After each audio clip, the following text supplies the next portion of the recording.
it is this. And of course, there's other outlets reporting on this as well, and rightfully so. So shout out to them. So I saw this. There's other things to follow other than just X. If you want to also be connected in the know, go to CraigWright.net or go to CraigWright.net/blog, basically. So here's the newest, latest, whatever you want to call it. Dr. Craig Wright issues settlement offer to Copa members and all parties in upcoming intellectual property litigation. When was it posted? It was posted today, January 24th. Wow. Well, when we get into this, and I've already read this over, I came to the conclusion that this is Dr. Craig Wright saying, look, here's how it is. I want to be fair about all this. And at the same time, you guys got 7 days to give me an answer. And I'm going to lay this out. But if you guys give me an answer and you do comply, then you need to back the freaking hell off me. All right. So look what it says here. In February, and this is him speaking. Okay. So I'm just going to state what he's stating. In February, I, as in Craig Wright, am due to face a group of individuals and corporate entities in London's High Court where I intend to uphold my intellectual property rights.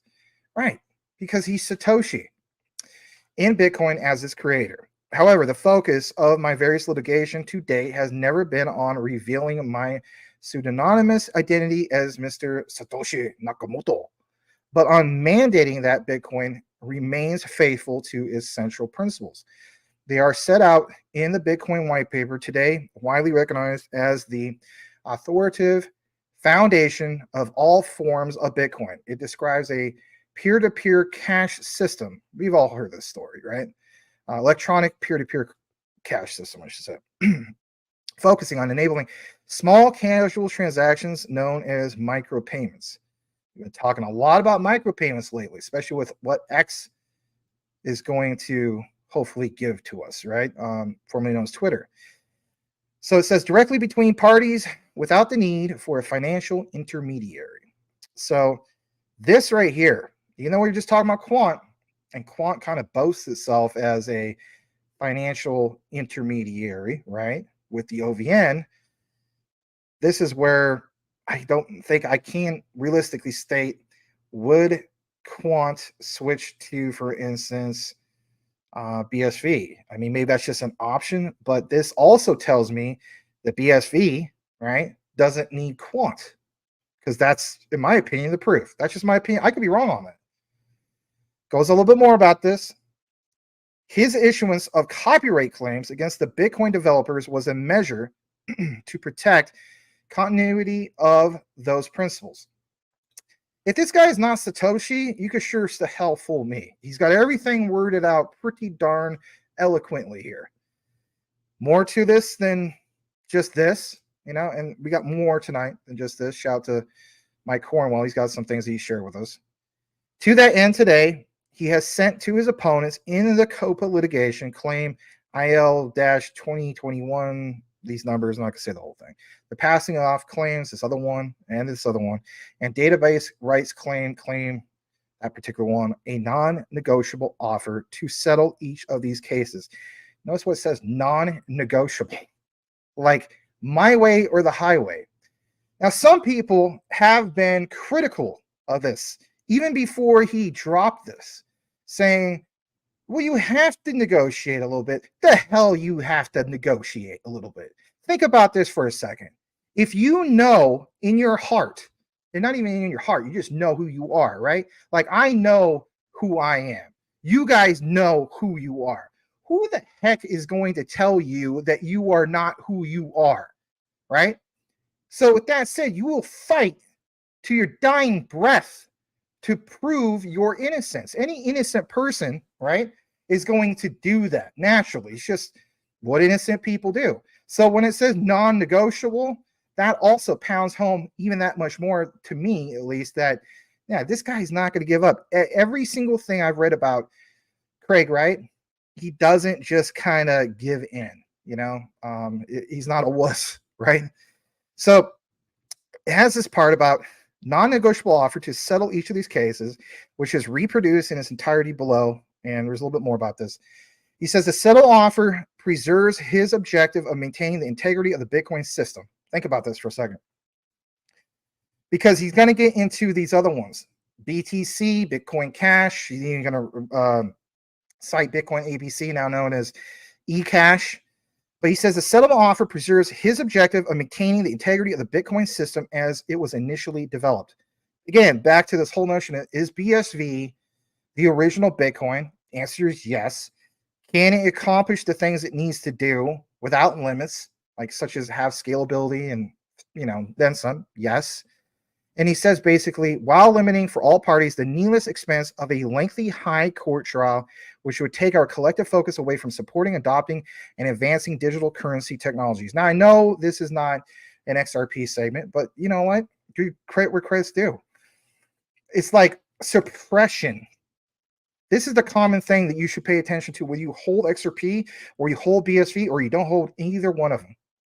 And that is, every single time we see some kind of tech that's going to radically change the social and environmental and financial infrastructures of the world, like the real game changers, when you really look into it, somebody is going after these.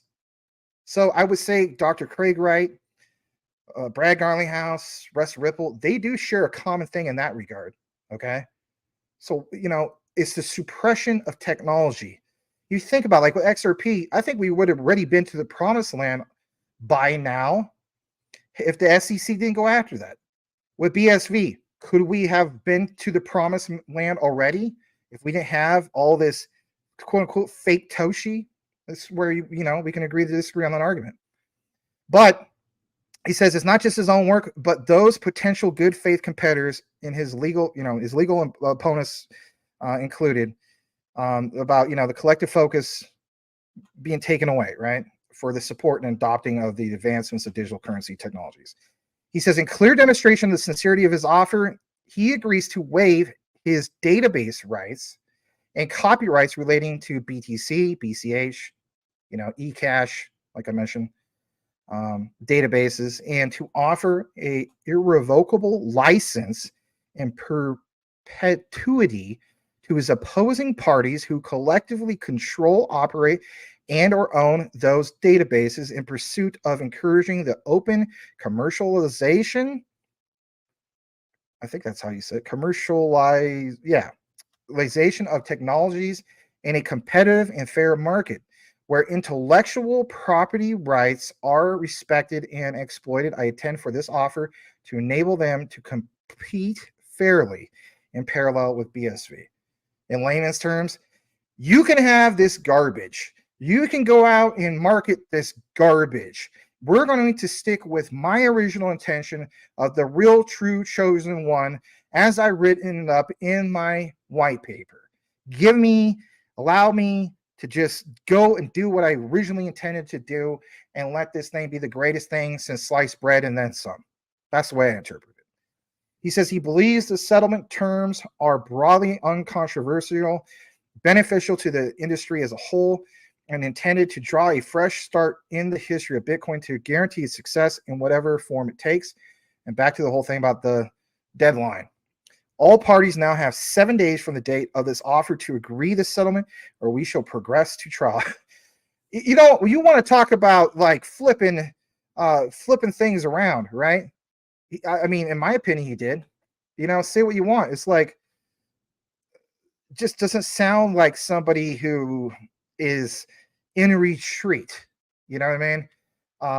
I think the ball has been in his court the whole time. I think this is a perfect example of a chess game with a master chess player. I'm just going to throw that out there. All right. Issued by Dr. Craig Wright to all inquiries to this particular one. Settlement claims. You have all these claims. And I'll read just a couple of these. I think the top part. I make the below offer to the opposing parties claims. Again, back to reference above. Let's go further down. There's something I saw here that really stood out to me. Where is it real quick? Where was that? I had this one that was really good. Oh, Yeah, this is good stuff. So look at this. This part about, oh, it was right there in front of me. Duh. Yeah, this one, number 7. Any affiliates, associates, or otherwise shall not pursue and are prevented from pursuing any database rights or copyrights together the rights in relation to BTC, BCH, and ABC databases in opposition, which control, operate, manage, and or own the databases. Are granted irrevocable license, perpetuity to exploit, use, assign, or license those rights for the purpose of exploiting BTC, BCH, or ABC. It's intended by the parties to continue to develop, file, and respect their own patents for the respective projects and to seek to rely on patents and the corresponding laws in the usual way. This part B, opposition, including any affiliates, associates, employees, or otherwise, shall not pursue and are prevented from pursuing any rights in relation to the BSV database. And of course, by signing below, you comply to that. But I don't know. It's we'll have to see what goes on with this. I mean, literally 7 days. I mean, that would be what, guys? The 31st, or maybe the 1st. I mean, I have to keep in mind this is Australia, so it's a lot more further ahead. Or actually, not Australia, it's UK. I don't know. Time difference, right? All right, getting into this next part, I want to share this as well. This is good stuff as well. You have this. Says, to all my lazy-eyed friends, when a group of developers delegates the role in decision-making authority to a single entity, it is by definition centralization. You know, in the comments section of our videos, I think I had a few of you guys talk about this. It says not decentralization. Centralization refers to the consolidation of control and decision-making authority into a single point of entity.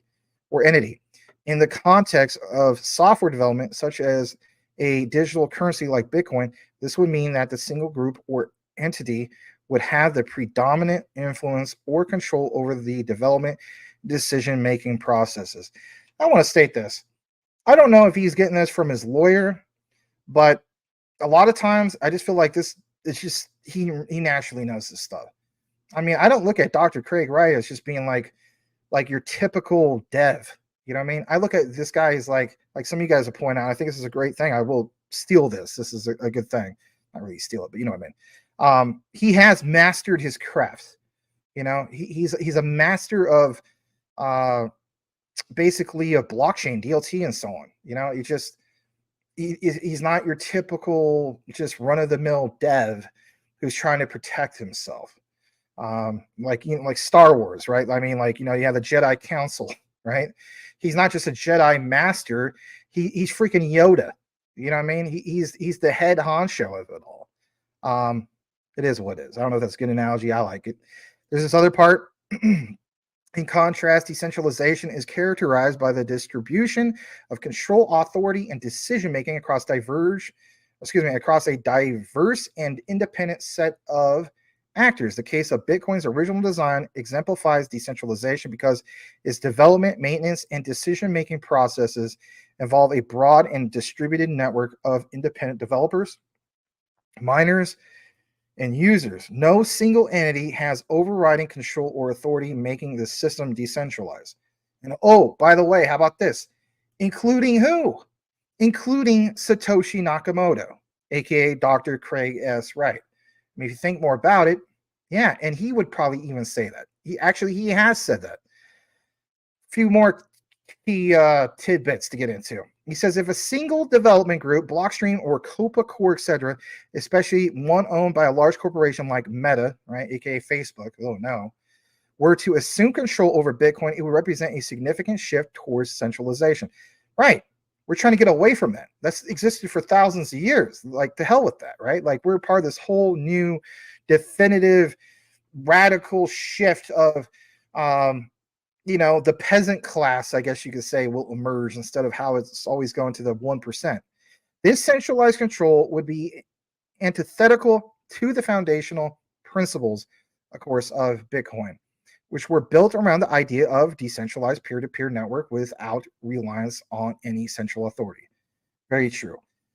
There's a lot to be mentioned here. I don't necessarily want to get into all of it, but he, time and time again, just pounds it home. I will read this last part.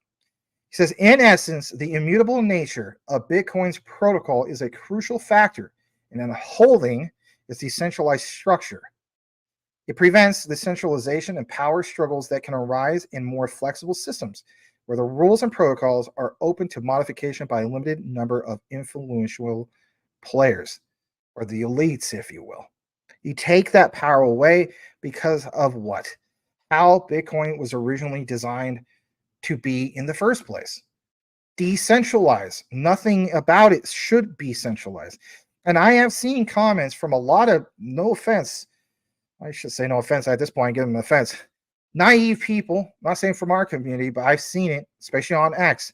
And they'll point out, they'll say, this is all fraud. Craig Wright himself is a proponent of centralization. Are you not researching anything? Are you just a BTC maxi? Because every time I look more into some of these people's profiles, I come to the conclusion that yes, they are BTC maxis. Interesting why they're basically posting this. They will claim that they're all for original Bitcoin, but when you look more into it, they'll keep pounding home the same thing that Michael Saylor is trying to pound home, and that is store of value, store of value, store of value. Are any of them really reading any technical aspect of original Bitcoin white paper? I don't think so. And if anything, if we're trying to envision this dream of scalability, of, like it says, a true peer-to-peer decentralized cash payment system, digital cash payment system, then how the heck do you do it with 5 TPS? I still can't. I don't think anybody could wrap their head around that if that's the case. So again, that's not it, but I thought I'd point that out. There's another one. This is retweeted from Mike Cornwall. I like this statement. Funny thing, patents have no link to being Satoshi or not. Right. They don't. But check this out. Copa has just deleted their tweet. Ooh, I wonder why. Well, what happened with Craig Wright's Twitter a few weeks ago? That apparently got deleted. Now it's back. Now Copa'S experiencing something. Well, let's point it out. So you have this whole thing here. I'll blow it up a little bit more for you guys. And it states here that just like Craig Wright forges documents, this is crazy, right? Of course, they don't believe he's the real deal. They think he's Fatoshi, but it says, just like Craig Wright forges documents and doesn't quite tell the truth, his description of the settlement offer isn't quite accurate either. Oh boy. The so-called settlement comes with lots of outs that would allow him to go back on his word and sue people all over again. Really? Is that what we've come to? And then this other part. Oh, and force us to accept that he is Satoshi. In case you need any proof, take a look at Copa'S latest dissection of Wright's forgeries, including the new documents that he said would win him the case. And of course, if you want to nerd it out, you can look more into this. Expert witnesses for both Copa and Craig Wright, et cetera, has introduced new forensic evidence that definitely proves the inauthenticity of several. Again, look more into it. But this was deleted. Why? Should we look more into it? Well, I think it will come out here soon. But that was interesting. And I guess apparently 6 hours ago, I guess we will look more into it. 6 hours ago, they just reposted something. So let's get into that for a second. So this is straight from them again. And you have this, what's to say? Hard pass on that settlement in 217. So what are they doing? Are they getting the green light from their lawyer? Not the lawyers, but from the legal team? Oh, you could post this. Oh, don't post this. Well, let's see what Craig Wright's going to do. I don't know. I really don't know. But this statement here. This has always been about Copa killing Craig's ideas. Copa does not exist to compete. It exists to kill competition. This will now be obvious to the judge. Now, also, I'm a bit shocked Copa jumped on this one so fast, given that this will now what they'll do to the case. And of course, this is where people are like, Calvin, come on. You have your BTC maxis coming out. A little bit more about this because it's a hot topic of the night, obviously. This is from Craig Mason. Um, Basically, I don't know who he is, but a guy who shares some interesting things on X. It says Craig Wright is offering them the world in this deal. Do you agree with that? He's essentially giving them open rights to everything, just like they say they want, and they're going to say no. I reckon the judge is going to have questions. And again, this is like literally, what we showed on the first part of the, if you want to call it presentation, right, tonight. Here's what's highlighted. I shall not pursue and rights, copyrights, use, assign, or license. It's just back to the whole thing of, the terms that he, oh, shoot, I need to zoom in. Again, the terms that he offered to them in regards to the settlement, right? Just highlights. So let's get back to where we were. Excuse me. And this part will wrap it up for the night, I think. Yeah. Along with a cool little t-shirt that you can't win, but you could go out and buy if you want. But this is again from Mike Cornwell. We're going to play this.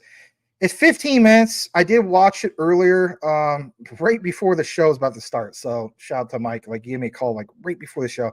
I thought, hey, I'm going to include this. So we're going to play just about all of it. Okay. And it says Satoshi's Genesis block, BTC guy, Copa versus Wright trial implications.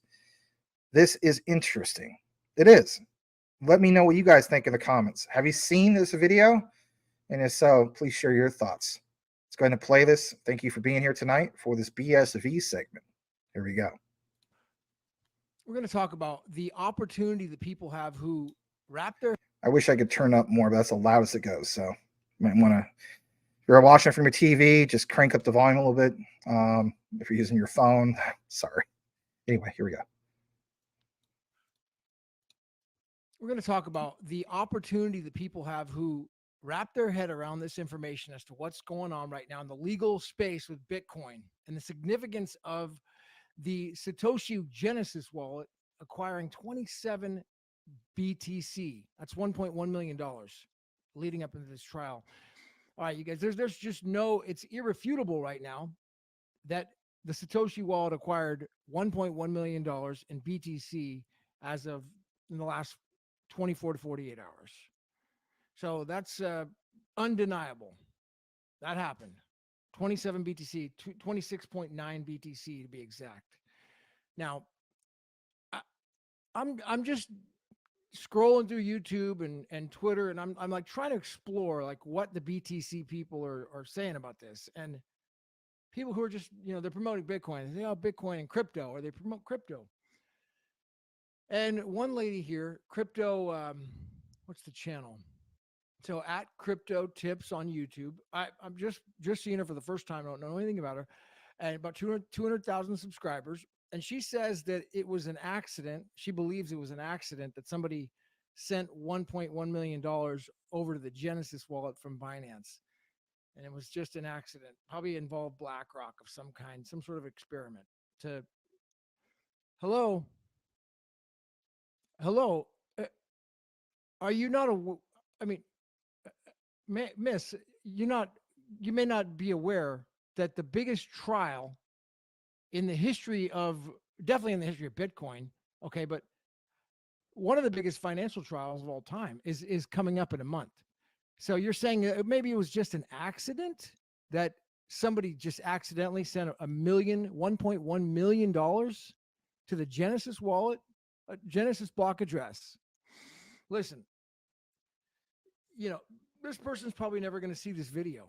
And that's an opportunity for anyone who does right now, because let me just give you a background as to really what's happening. I mean, we talked yesterday about how the Genesis wallet can't move the keys because it's the anchor. It's the anchor for the entire, what they call crypto, Bitcoin, everything. It's the anchor for all of this new world, this new financial world. So that Genesis wallet can't move, not because it can't physically or because it's impossible. It's because in a legal sense, it can't move because it's what's securing the legal element of it not becoming a security.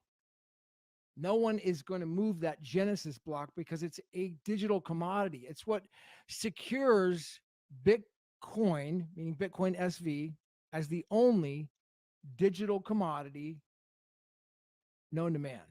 That's what secures the whole network.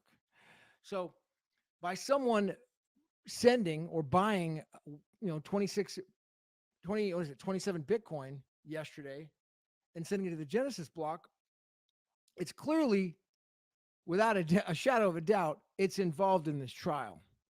What's going to happen at trial with it is to be unknown. But I'll tell you that there is no accident. This didn't just happen. I don't care how rich you are, BlackRock, even if you're nobody plays around and sends $1 million by accident and just oops. That doesn't happen.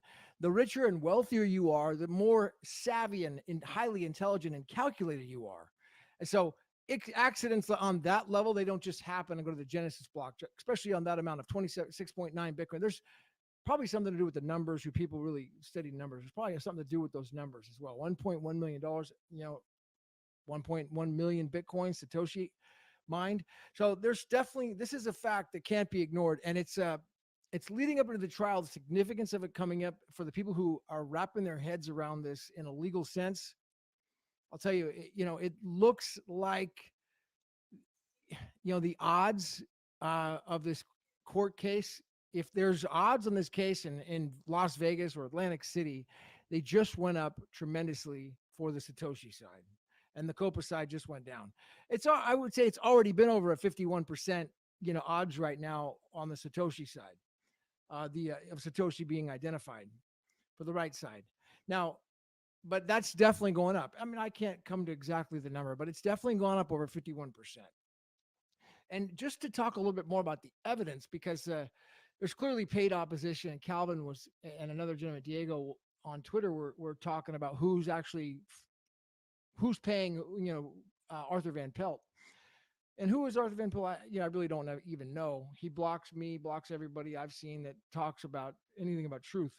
So, but clearly he's not an attorney, doesn't understand the rules of evidence. And so he's definitely a guy from, what is it? He's Dutch. I think he's Dutch. Anyways, it looks like he's a guy from Europe. Really, that's how silly I am with Europe. I really don't know the countries that well, but it looks like he's Dutch. All right. So if he's Dutch, these guys are, I'm willing to bet money that he's not just going through thousands of hours of research, okay, in analyzing the evidence in this case, and then going through and doing talks about it on YouTube with that Dr. Bitcoin channel. The amount of time he's spending on it is highly commendable, but that amount of time is he's being retained by somebody. Now, the only thing that's, harming him, or they should have really considered before they retained that guy, whoever did, the Copa'S side, they should have got somebody who knew about the rules of evidence, because just because these things on the internet and these pieces of paper that they're calling forgeries and fraud, even if they look like fraud, getting that into the court and to meet the rules of evidence, becoming admissible evidence, has to overcome the objections from the other side. So Dr. Wright's attorney, Miss Field, I believe it was, and that team is going to be objecting to most of this evidence. If at trial, if they haven't already started writing their objections, if they're going to be objecting orally, because what is an expert going to do? I mean, think about it. An expert's going to come in and analyze, oh yeah, Dr. Wright forged all this stuff and he made up some bad evidence. I mean, unless whatever it becomes admissible that Dr. Wright says he's admitting to, which I would highly doubt that he's going to admit to something that is going to harm him. He's much too calculated for that. So again, this is an unknown part. I mean, there's a wild card here that Wright could all of a sudden admit and throw the whole case. I mean, that's a wild card we don't know about. I just don't believe that's in the possibilities, but it's, we got to expect anything could happen. But if he doesn't admit to things, it's going to be extremely hard for them to meet the rules of evidence and getting this stuff in and qualifying it for the court to even determine that, oh, this is a forgery, it's a fraud. no matter how much Arthur Van Pelt and the Copa team think that it's just absolutely wrong and unbelievable allegations, if the 27 Bitcoin were just sent to that Genesis wallet, it looks to me like that's going to be used at trial. And if it's used at trial, that's going to be the other side of the ownership claim, because you've got like 1/10, okay, 1/10 of the law in the way of those keys in signing would be met. It would be only 1/10 of the ownership claim. 9/10 are going to be for proving the identity himself, that he created Bitcoin, that he actually was the issuer. That's going to be the hard part, is the creation of the issuer. And the easy part, it looks like, from what just happened, because it seems like those are the same keys that he signed with in front of Gavin Andreessen, I believe John Matonis as well. That's the same block. So the easy part will be the possession part, the proof of possession. But that is only a fraction of proving the actual case itself. And that's what the whole people who don't understand rules of evidence have focused on. Oh, we can't meet the possession part, the 1/10. But it looks to me like that's going to be met right there. I mean, why this is not a coincidence that's somebody accidentally, to these crypto influencers, crypto tips, and anybody else who's just completely missing this right here, that this trial's coming up and they think that this is just, I guess they're just ignoring it, or they don't understand law well enough to realize the impact of what's at stake. So those who do, are seeing this, they're hopefully you're getting comprehended. You're beginning to comprehend the impact of what this is about. Why I would even spend time to talk about a trial when there's lots of trials going on. There's lots of cases happening all over the world that are big, but this is affecting all of us little people, everyday average people. Okay, just people who are holding BTC or wanting to get in on something that just is hard to get and very rare and very scarce, which is the true genuine original Bitcoin Satoshi Vision.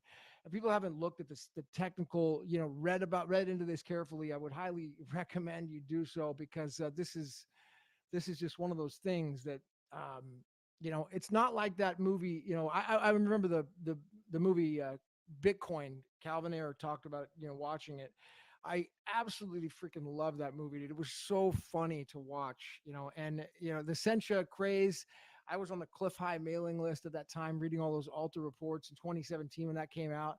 And for whatever reason, I mean, I did invest in a lot of the ICOs at that time, in that mindset at that time, where it's like a taking value mindset as opposed to adding value now today, where like I just want to add value and give value as much as I possibly can. That time was different, but I didn't invest in the Sentra. Something, writing was on the wall, something about it. It just didn't seem right. So thank God I didn't, because it was a huge scam. And that movie was just the documentary or whatever it was, a movie on Netflix called Bitcoin. And the point is that that's just the opposite of what this is all about. This case is leading into setting precedent to becoming, the genuine authority for what a true digital commodity is. And the one true, call it crypto, the one true money. It's the sovereign money, which is the original Bitcoin protocol that people can actually go to and rely on. And I think that we got to talk more about sovereign money, because there's just so many people who are scared and terrified as to what's going on. We obviously can't rely on, keeping all of our money in like a fiat currency, because it's just, it's obviously we've got tremendous inflation. So we have to be looking outside of that. And if gold and silver are not the only option, what else is there? And we have to be looking at identifying what the risks are, what the upsides are. And people just really I think they just want to have something stable that's not going to just go away tomorrow. Somebody posted a video from a guy called Dan Pena.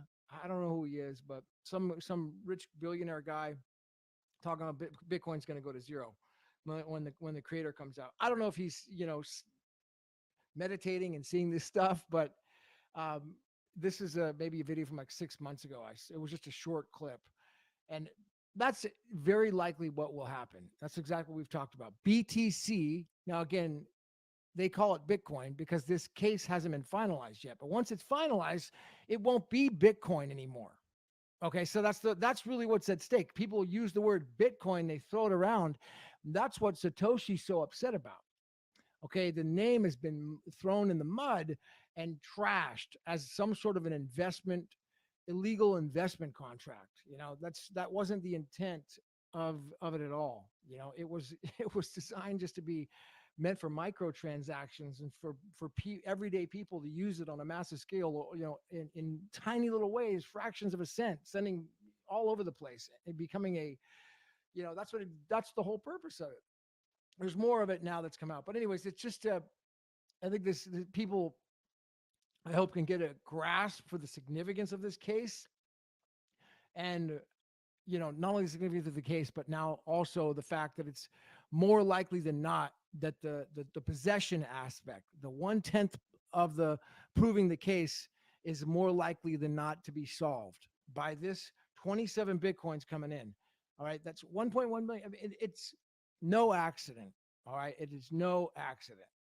And if you follow this close enough, just read the stuff, look into it a little bit, you'll see there's no accident. This is all leading up to the biggest case of our time. So this is Gavin Mail. I'm going to do a cool interview on Wednesday with a gentleman from Twitter that I talked about how, on this channel, I said I would have somebody come on. This will be the second guy I'm coming on Twitter that I'm going to just do a talk with and get to know him better. He's actually a music producer, and his name's Larry, produces music, some really incredible, famous artists that he's produced music for. So we're going to break all that down and then do some analysis on a case that he has. I think it's interesting. We're going to go through, and I'm also reaching out to some other guys like Brett and Raphael and some other people just in general I want to talk to, get to know better for sure. Definitely like Jack Lew. And it was awesome meeting with Daniel Kravitz. What a freaking genius that guy is, man. I mean, I really follow and respect what he has to say. So thank you, Daniel. Much love. And I will go ahead and see you guys at the top. It's going to be a great freaking week. This is Gavin Mail. Okay. Well, thank you so much to the one and only Elon Muff for providing that for us tonight. And before we close it out, I want to share just the last cool little thing, right, before we get back in the comments. So let's pull this up. This is from Satoshi. I retweeted this. I thought it was cool. Anyway, so yeah, let's share this real quick. Here it is. Take a look at that. Yes. Kind of cool, man. Kind of cool. Kind of sad also. We are all Satoshi except for Craig Wright. Or we're all Satoshi. Or we're all, Satoshi Nakamoto except for Craig Wright. Anyway, kind of funny. All right. Actually, before we close it out completely, I got to share my little own 2 cents, right? I could just share just the videos.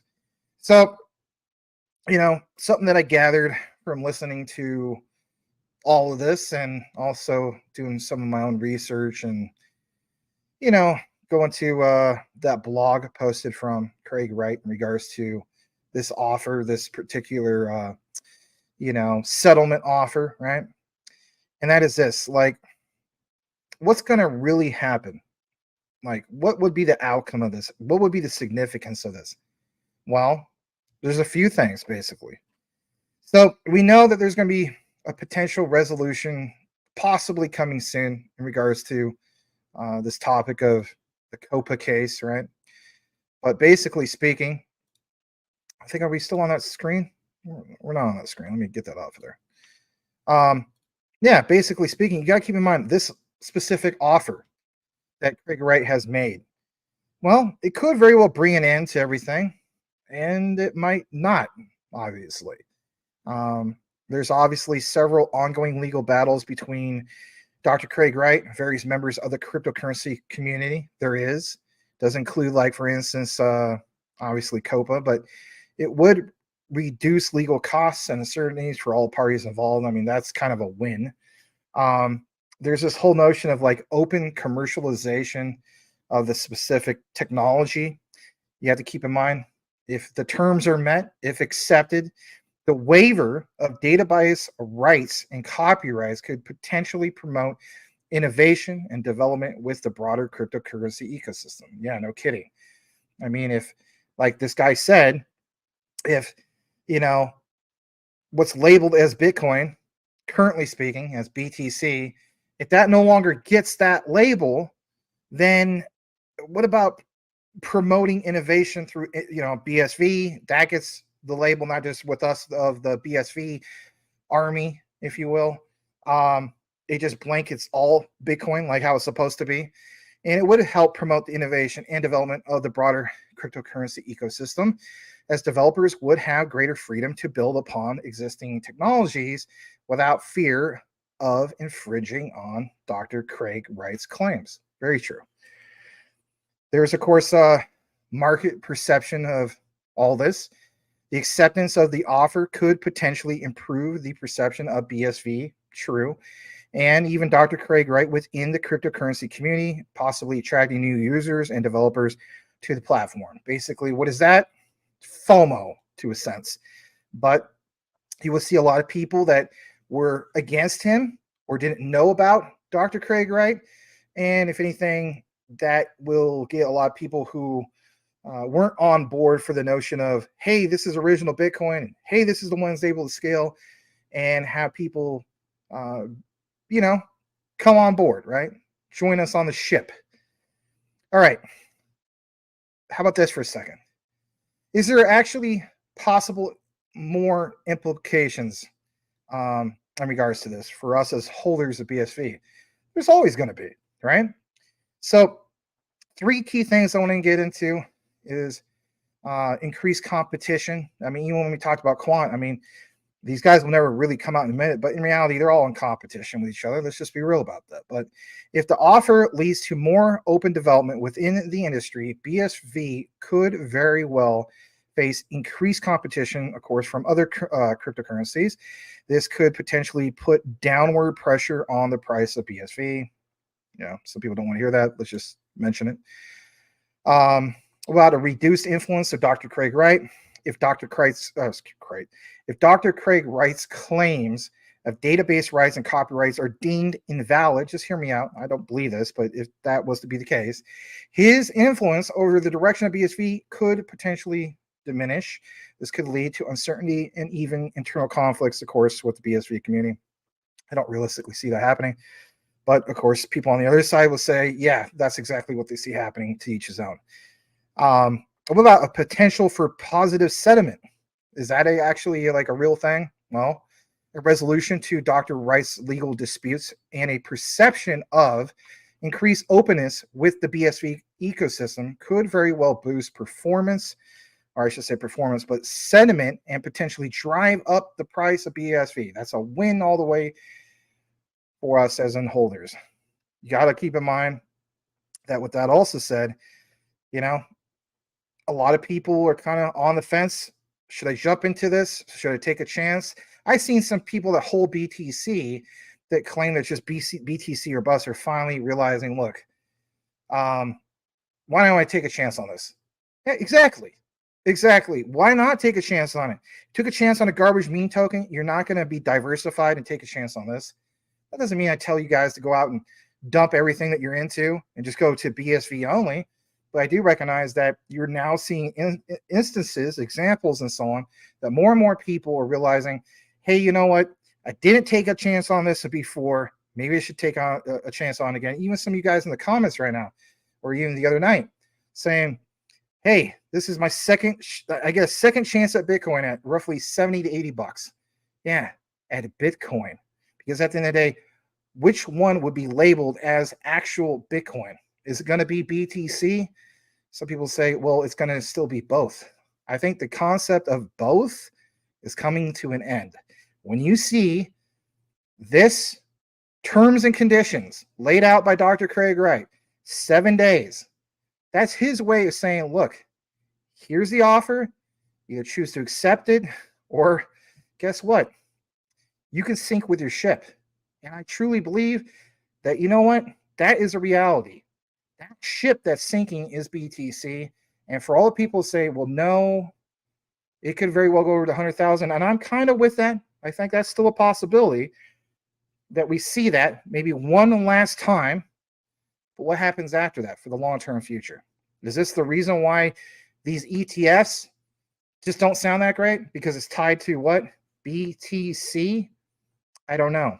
But it does make you wonder, because all the big hoopla for the last 2 or 3 months was these ETFs. Look at what's going on with the overall market. These guys speak in code. I'm going to still say that. I think there's enough evidence to support that. They do speak in code, because why in the world would Larry Fink of BlackRock and some of these other guys keep referring to Bitcoin for cross-border payments? FITPS, cross-border payments? There's no way. But BSV sure as the hell can do it. Yeah, because it has the tech for just profound scalability that blows everything out of the water. Everything.